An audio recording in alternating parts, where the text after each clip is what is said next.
guys! Welcome to my vlog! 1 PM na nga nung nakalabas kami. Pupunta lang naman kami para mamalengke. At nasa harap naman sila mama at si papa. Kasama na din dyan ang anak ko. Napag-isip-isip ko na nga para umupo dito sa labas. Kasama ko nga pala dyan si Lola, mga pinsan ko at ang kapatid ko. Mas gugustuhin ko pang umupo dito sa labas kesa sa harap. Una sa lahat, mahangin. Huy! Siyempre, nung nakarating na kami, namili lang ako. Kung matatanong nyo kung saan pumunta sila mama, pumunta lang naman sila sa trading. Nakapila na nga pala ako. Naggrocery lang naman kami dito sa may Amorfino, Alicia. Kasama ko nga pala dyan ang pinsan ko. Tinawag ko para may taga-video ako. Huy! Dali-dali na nga kami sumunod kila mama. Pagbungad ko, andito yung anak ko. Huy! Kung mapapansin nyo, nagbago na dito. Napakaganda at sobrang dami nilang tinda. Dati kasi Lucky 99 ang pangalan nila dito.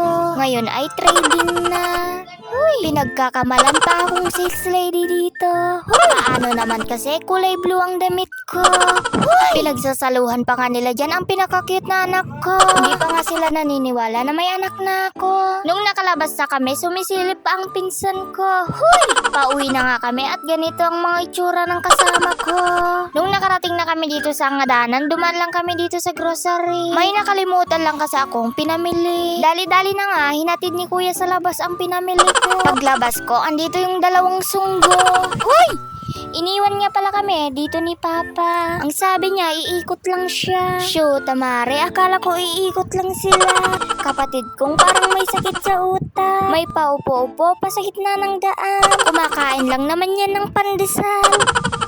Tamang hintay lang kami dyan. Akala ko talaga na iikot lang sila. Shoot, Tamare, napakatagal. Dahil sa kakahintay nila, napakaraming hakbang nang ginawa ko. Sa dami kong hakbang, parang nakarating na ako ng bahay. Kapatid kong may patwerk-twerk pa.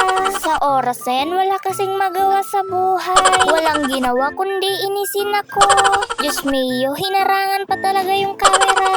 Wala talagang magawa sa buhay. Pinakita pa talaga ang kinakatan niyang pandesal. Dali-dali ko na nga tinawag yung kapatid ko kasi andyan na sila. Tignan nyo naman ang lakad niya, sulping ata nga ubing.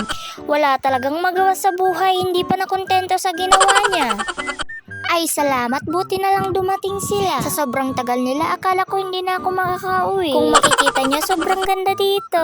Dito lang naman yan sa Pigalo Bridge. Yung pinamili namin, parang basura na. Paano naman kasi, pati tolda hinalo pa. Nung nandito na kami sa Kalakab, buti na lang sumunod tong aso namin. Kanina kasing pag-alis namin, sumunod siya. So, ang ibig sabihin, hinintay niya kami. Yun lang guys, at maraming salamat. Sana napasaya ko kayo. Bye-bye!